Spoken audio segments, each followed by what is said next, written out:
नमस्कार दोस्तों, मैं हूं शुभम झा और स्वागत करता हूं अपने इस YouTube चैनल पे, जहां पे आज हम डिस्कस करने वाले हैं इनवर्स ट्रिग्नोमेट्री फंक्शन। चलिए स्टार्ट करते हैं। देखो बाबू, 11th में भी हम ट्रिग्नोमेट्री फंक्शन पढ़ा चुके हैं ना। तो ट्रिग्नोमेट्री फंक्शन में क्या हुआ करता था, वहाँ पे रेडियन निकालना पड़ता था, डिग्री निकालना पड़ता था और कुछ ट्रिग्नोमेट्री फंक्शंस के फार्मूला थे ना। जैसे for example sin a plus b का फार्मूला था, tan a प्लस बी था, cos 2a था, sin 2a था, tan 3 थीटा था। इस टर्म का बहुत सारा आप लोग पढ़ चुके हैं ना। अब ये 12th बोर्ड में जब हम लोग आते हैं, है ना, तो 12th क्लास में होता क्या है कि वही ट्रिग्नोमेट्री फंक्शन का इनवर्स ट्रिग्नोमेट्री पढ़ना पड़ता है ना। तो आप लोग पहला चैप्टर में पढ़ चुके हैं रिलेशन फंक्शन, उसी से रिलेटेड ये भी चैप्टर है। और यहाँ पे है inverse trigonometry function. Inverse trigonometry function होता क्या है कि फंक्शंस को अगर हम व्युत्क्रम कर दें, है ना, इनवर्स कर दें या उल्टा कर दें, तो हमको मेरा निकल जाता है इनवर्स ट्रिग्नोमेट्री फंक्शन। चलिए स्टार्ट करते हैं। देखो कहीं पे बाबू लिखा हुआ है f(x) = sin x, है ना। तो मुझे ये बात पता होना चाहिए कि ये वेरिएबल जिस टर्म में कोई भी ऐसा फंक्शन हो जिसमें वेरिएबल पार्ट उपस्थित हो, समझ जाना वो मेरा एक प्रकार का फंक्शन होता है। x वेरिएबल है, एक फंक्शन है, y वेरिएबल है, एक मेरा फंक्शन है। मतलब ऐसा टर्म मेरा बहुत आ सकता है ना। तो मैं सबसे पहले इनवर्स ट्रिग्नोमेट्री फंक्शंस की बात करता हूँ। तो सबसे पहले आपको ये पता होना चाहिए कि इनवर्स फंक्शन कब हो सकता है। तो आपको पता होगा कि जो फंक्शंस होते हैं वो एक्चुअली में 4 प्रकार के होते हैं ना। 4 प्रकार के कौन कौन होते हैं वो थोड़ा देख लेते हैं। जैसे ए बी सी है, यहाँ है 1 2 3। ए का रिलेशन अगर 2 के साथ है, बी का 1 के साथ है और सी का 3 के साथ है, तो हम बोल सकते हैं कि ए में ये मेरा डोमेन होता है ना, और ये मेरा क्या होता है बाबू, कोडोमेन होता है। तो इसमें मुझे पता है कि डोमेन की संख्या और कोडोमेन की संख्या एक दूसरे के इक्वल है, और जब इक्वल आ जाता है ना, और देखो तो सबका रिलेशन, ए का रिलेशन 2 के साथ, बी का 1 के साथ और सी का 3 के साथ है, तो हम बोल सकते हैं कि रेंज इज इक्वल टू, है ना, बोल सकते हैं ना, रेंज जो है वो कोडोमेन के इक्वल है। तो इसे हम बोलेंगे ये 1:1 फंक्शन है ना। This is 1:1 function. और भी हुआ करता था 4 टर्म में होगा, जैसे यहाँ ए है, बी है, सी है, यहाँ 1 2 3 4 है। मतलब एक एलिमेंट यहाँ पे छोटा हुआ है, तो ये मुझे पता चला है ये 1:1 फंक्शन है ना। और 2 टर्म और लेके चलते हैं, जैसे 1 2 3 है, इसमें है A B C D.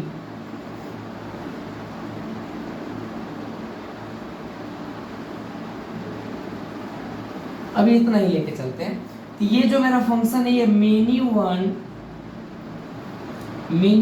On to function है। और एक और टर्म लेके चले हैं, तो यहाँ पे 1 2 3, यहाँ ए बी सी ले लेते हैं, इसका इसके साथ कर देते हैं, इसका बी के साथ एक छोड़ देते हैं। ये मेरा हो जाएगा मेनी वन, और ये हो जाएगा इनटू फंक्शन। हाँ, ये टर्म मेरा है। तो बाबू कहता है कि इनवर्स का मतलब कि इधर से जो कोडोमेन मेरा है उसको अब हम कर देंगे डोमेन। कोडोमेन वाले पार्ट को मुझे डोमेन करना है और डोमेन वाले पार्ट को कोडोमेन करना है। तो ये बता चुके हैं कि जब भी कोई फंक्शंस का इनवर्स निकालते हैं तो वो फंक्शन हमेशा और हमेशा 1:1 का होना चाहिए। ये तीनों का नहीं होना चाहिए, इस तीनों पे इनवर्स फंक्शन लागू नहीं होता है ना। जब भी फंक्शन लागू होता है तो वो 1:1 फंक्शन पे ही लागू होता है। ये बात आपको समझ में आना चाहिए। तो कोई भी हम ट्रिग्नोमेट्री अब जो फंक्शन लेंगे, जैसे f(x) = sin x लेंगे, तो पहले हमको चेक करना पड़ेगा कि क्या f(x) = sin x जो है वो क्या मेरा 1:1 फंक्शन है। सबसे पहले यही चेक करेंगे। अगर ना है तो उसे मुझे क्या करना पड़ेगा, मुझे करना पड़ेगा कि ये होना चाहिए। तो सबसे पहले देखते हैं, एक फंक्शन है जैसे f(x) = कहीं पे लिखा हुआ x², और फंक्शन कर रहा है कि जो रियल नंबर से रियल नंबर बिलोंग कर रहा है। और एक और फंक्शन है f x is equal to x square, और ये कह रहा है कि नेचुरल से नेचुरल चल रहा है। रियल पता है, संख्या रेखा पे उपस्थित सभी मान मेरा रियल नंबर होता है। फॉर एग्जाम्पल 0, 1, 1.5, 2, 3, समझ रहे हो ना, जिसमें सब कुछ होंगे उसे हम रियल नंबर कहते हैं। नेचुरल में होता है कि 1, 2, 3, 4, 5, 6, 7, 8 डॉट डॉट डॉट डॉट। तो ये आपको समझ में आ रहा होगा, है ना। अब ये दो फंक्शन दिया हुआ है, function f x is equal to x square, जहाँ पे फंक्शन मेरा रियल से रियल चल रहा है, और यहाँ पे लिखा हुआ है f x is equal to x square, और फलन जो है वो नेचुरल से नेचुरल चल रहा है। ये पता होना चाहिए कि ये x का वैल्यू है और ये y का वैल्यू है। अगर हम देखते हैं, इसका देखते हैं, तो यहाँ पे होगा, देखो रियल -1, -2, 1, 2, 3, यहाँ भी होगा 0, 1, 2, 3, 4, -1, -2, -3, -4, है ना। 0 का स्क्वायर करेंगे तो 0 आएगा, 1 का स्क्वायर 1 आएगा, 2 का स्क्वायर 4 आएगा, इसी तरह 3 का भी स्क्वायर 9 आ जाएगा। -1 का स्क्वायर क्या होगा, 1 आएगा, -2 का स्क्वायर 4 आ जाएगा। तो बताओ, तो ये फंक्शन क्या मेरा 1, 1, 1, 2 फंक्शन हुआ? मेरा 1, 1, 1, 2 फंक्शन नहीं है। ये मेरा 1, 1, 1, 2 फंक्शन नहीं है। तो बताओ, तो क्या इस फंक्शंस का इनवर्स निकालना संभव है? कदापि नहीं संभव हो सकता है। तो f(x) is equal to x square फलन r से r का इनवर्स निकालना इनवर्स निकालना संभव नहीं है। चलो, ये बात समझ गए। अब यहाँ देखते हैं, अब यहाँ पे कहता है कि x का वैल्यू एक नेचुरल नंबर लेंगे, है ना, 6 डॉट डॉट डॉट, इसमें भी आएगा 1, 2, 3, 4, 5, 6 डॉट डॉट डॉट। 1 का स्क्वायर बाबू 1, 2 का स्क्वायर 4, 3 का स्क्वायर 9, है ना। अब देखो, तो ये जो टर्म है मेरा, ये टर्म जो दिख रहा है मुझे, ये टर्म हमेशा और हमेशा एक वैल्यू देगा, है ना। तो मुझे ये बात समझ में आ गया, एक्चुअल में ये भी नहीं होगा क्या ये इनवर्स निकालना इसका संभव है? निकालना संभव नहीं है। लेकिन मुझे ये बात समझ में आ गया कि फंक्शन कुछ भी रहे उस पर डिपेंड नहीं करता है, फंक्शन कहाँ से कहाँ बिलोंग कर रहा है वो भी मैटर करता है ना। ये याद रखना हमेशा, वो भी बहुत मायने करता है, वो भी मैटर रखता है कि हम ले क्या रहे। तो ट्रिग्नोमेट्रिक फंक्शन में आपको सबसे पहले ये पता होना चाहिए कि 6 रेशियो होते हैं ट्रिग्नोमेट्री का, है ना। जैसे f(x) is equal to sin x, f(x) is equal to cos x, f(x) is equal to tan x, f(x) is equal to cot x, f(x) is equal to sec x, f(x) is equal to cosec x, है ना। कितना part होता है, ये मेरा trigonometry ratio है। अब यही 6 ट्रिग्नोमेट्री रेशियो को इनवर्स में ज्ञात करना है ना। तो सबका पता होना चाहिए कि जनरली जो होता है बिलोंग जो कर रहा है सभी को, वो सभी एक रियल से रियल बिलोंग कर रहा है ना। जनरल बात कर रहे हैं, सभी ऐसे ही बिलोंग करता है, एक रियल से रियल चल रहा है, सही।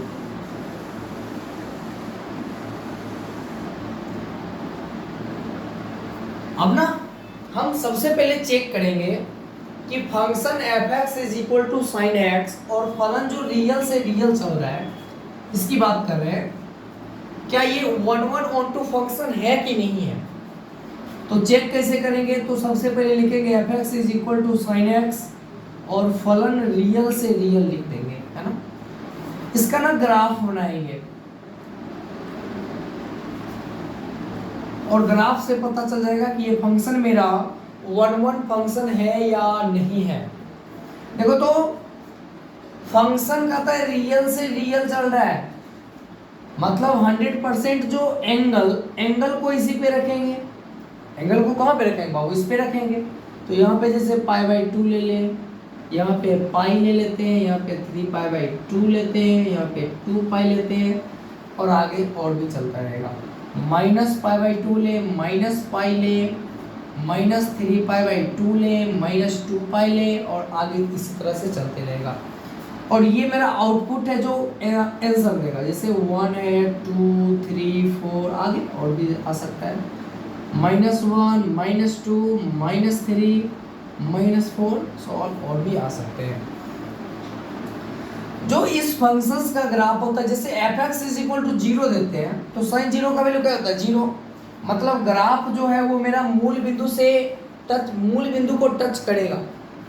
तो इसका जो ग्राफ होता है ध्यान से देखना, ये ग्राफ जो इसका होता है ये इस टर्म में होता है।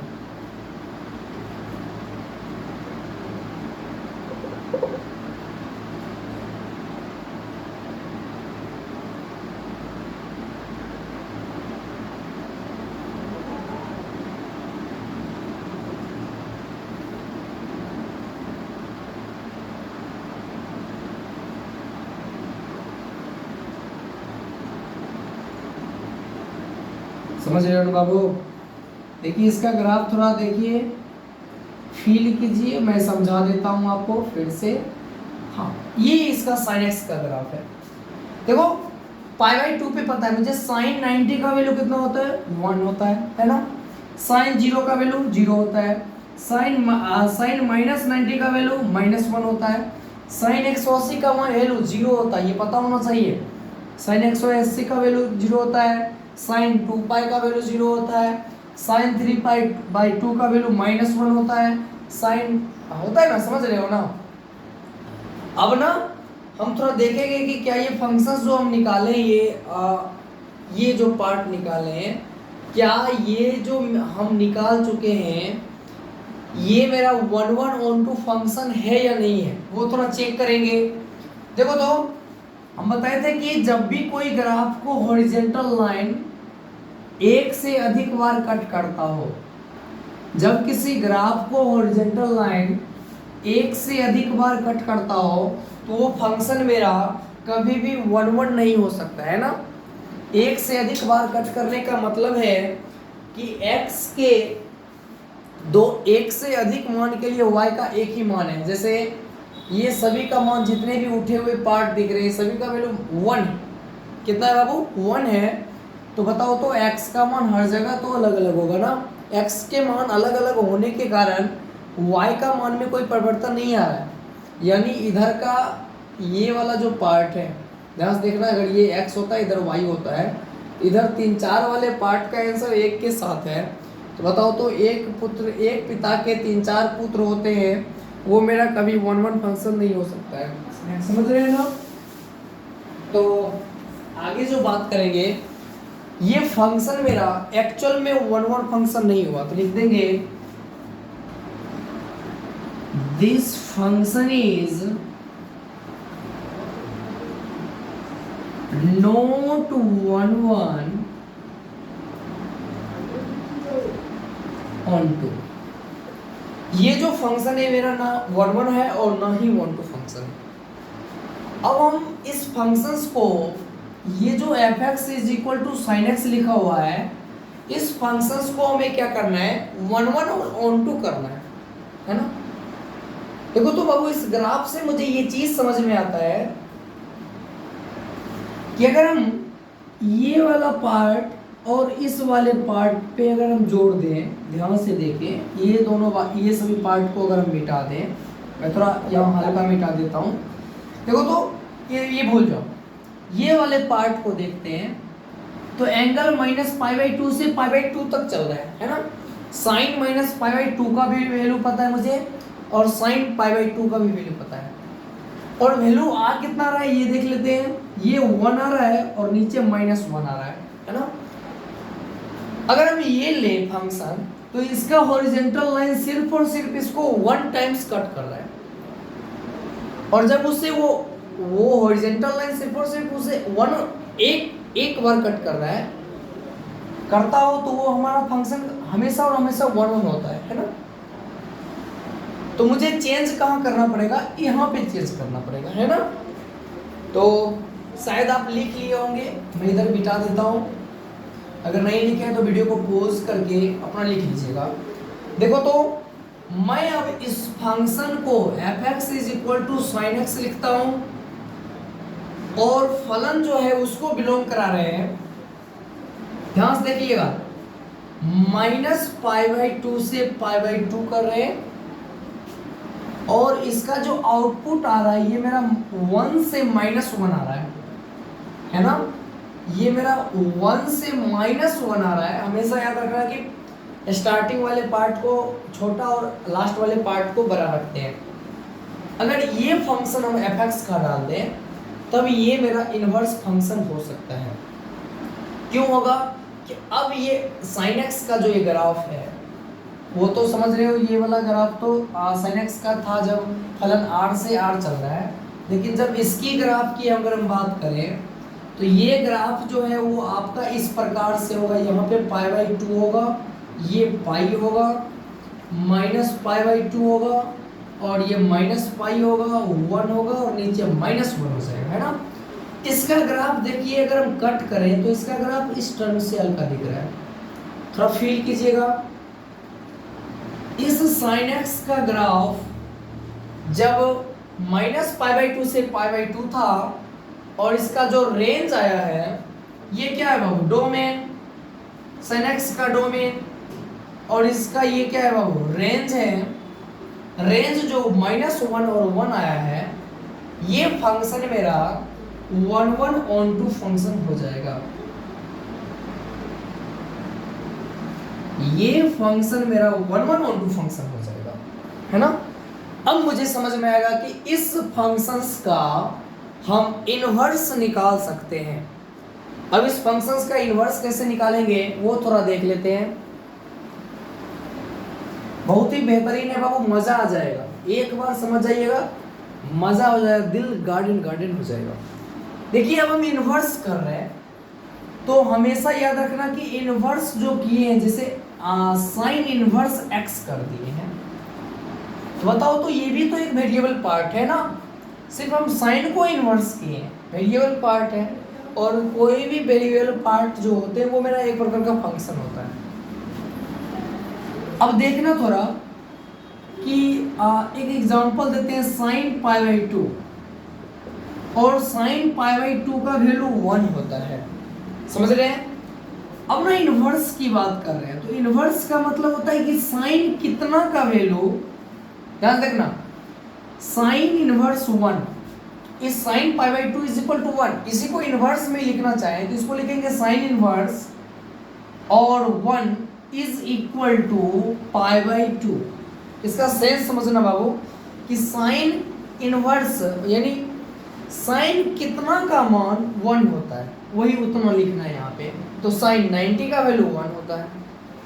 वहीं पे लिखा हुआ है साइन π/6 है ना, और साइन π/6 लिखा हुआ है √3/2। तो इसका इनवर्स कैसे लिखेंगे, साइन इनवर्स √3/2। साइन कितना का वैल्यू √3/2 होता है, तो साइन 60 का वैल्यू √3/2 होता है, समझ रहे हैं ना। अब बताओ जब साइन के अंदर में ये डाल रहे थे तो ये मेरा इनपुट था और ये मेरा क्या था बाबू, आउटपुट, समझ रहे हैं ना। लेकिन जैसे ही हम इन्वर्स किए तो ये आउटपुट मेरा इनपुट बन गया और ये इनपुट मेरा आउटपुट बन गया। बस सेम चीज यहाँ भी करना है। अब जो फलन जो बिलोंग करेगा वो फलन में रेंज बन जाएगा डोमेन और डोमेन बन जाएगा रेंज। तो फलन -1 से 1 और बिलोंग करेगा -π/2 से π/2, शायद समझ रहे होंगे। अब ये -1 से 1 इनपुट हो जाएगा इस साइन इनवर्स x का और ये मेरा हो जाएगा आउटपुट। और इनपुट हमेशा डोमेन का काम करता है और ये हमेशा रेंज का काम करता है। तो बाबू बताओ तो कोई तुमसे पूछेगा साइन इनवर्स x का डोमेन क्या होगा, तो डोमेन क्या होगा, -1 और 1 हो जाएगा। और साइन इनवर्स x का कोई रेंज पूछेगा तो हो जाएगा -π/2 से π/2 हो जाएगा। अब इसका जो ग्राफ है, इस ग्राफ में बताओ तो इनपुट के स्थान पे हमेशा x होते हैं और ये y होता है।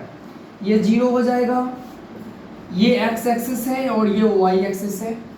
अब x एक्सिस पे हमको क्या पुट करना है, -1 और 1, तो -1 0 से छोटा है, इधर आ जाएगा, और 1 मेरा क्या होगा, यहाँ आ जाएगा।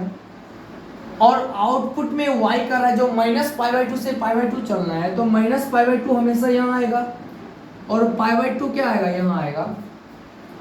बस देखो तो ये जो फंक्शन है इसी का इन्वर्स करना है, यानी जो धंसा हुआ पार्ट है ना उसको उठा देंगे हल्का ऊपर, और जो उठा हुआ पार्ट है उसको क्या करेंगे, धंसा देंगे। बस हो जाएगा उस इन्वर्स फंक्शंस का ग्राफ। देख लेते हैं थोड़ा।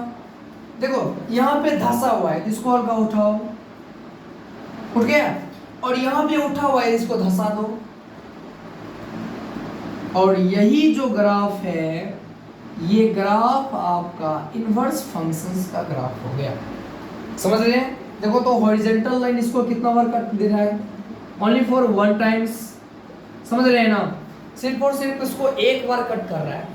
तो इसमें आपको याद क्या रखना है, ये ग्राफ याद रखना है बाबू, ये ग्राफ बहुत ही महत्वपूर्ण है।